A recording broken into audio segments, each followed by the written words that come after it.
Vaincre ou mourir, telle était la devise de la Calamine et Longli avant le coup d'envoi.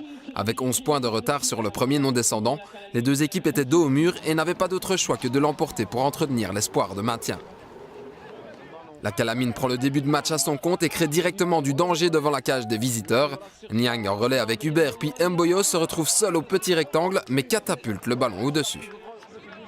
Plus vifs, plus incisifs, plus prompts dans les duels, les Verts sont supérieurs à leurs adversaires dans tous les secteurs du jeu et les occasions s'enchaînent. La branche, le portier de Longli, retarde l'échéance, comme ici devant Schins. Pas pour très longtemps car l'ouverture du score tombe à la 27e minute. Duvaux lance en profondeur Mboyo. Le buteur calaminois préfère la jouer en solitaire plutôt que de céder la balle en retrait. Le choix est payant, 1-0 pour la Calamine.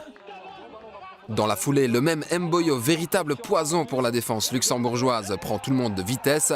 Il s'infiltre dans le rectangle, pousse intelligemment son ballon et se fait accrocher par le jeune. Mais Monsieur Jacobi ne bronche pas. Tournant du match ou pas, ce pénalty non sifflé ne perturbe pas les Calaminois qui vont faire le break au meilleur des moments, juste avant la mi-temps. Mis sous pression par Hubert, Gomeré perd la balle. Mboyo récupère et joue parfaitement le coup. À la finition, on retrouve Schins, omniprésent depuis le début de la rencontre et qui est enfin récompensé de ses efforts, 2-0 à la pause et il n'y en a que pour les germanophones. La deuxième période sera plus soporifique que la première. La Calamine contrôle les débats et n'est pratiquement pas inquiétée. Le réveil de Longli est bien trop timide. On sent surtout que cette équipe est en pleine crise. Seule véritable action digne de ce nom pour les visiteurs, ce coup franc au deuxième poteau qui atterrit dans les pieds de Gruzelin. Mais Joris est attentif. Le dernier rempart calaminois se montre décisif et signe une 4e clean sheet en 7 rencontres. Car le score n'évoluera plus.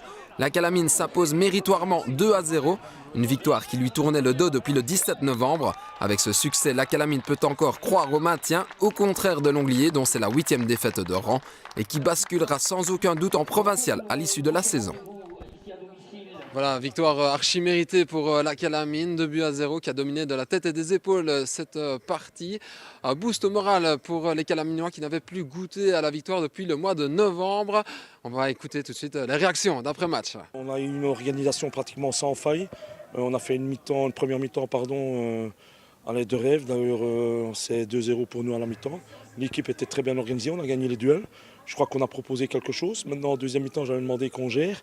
On a suggéré, mais là on voit quand même que l'équipe est jeune. Mais enfin, satisfaction, oui, les 3 points sont là à la clé, donc très grosse satisfaction, oui. On savait que c'était le match, c'était même pas le match à ne pas perdre, c'était surtout le match à gagner. Et je dois dire qu'en effet, on a vraiment joué comme une équipe qui joue plutôt le haut de tableau, qui sait gérer un match.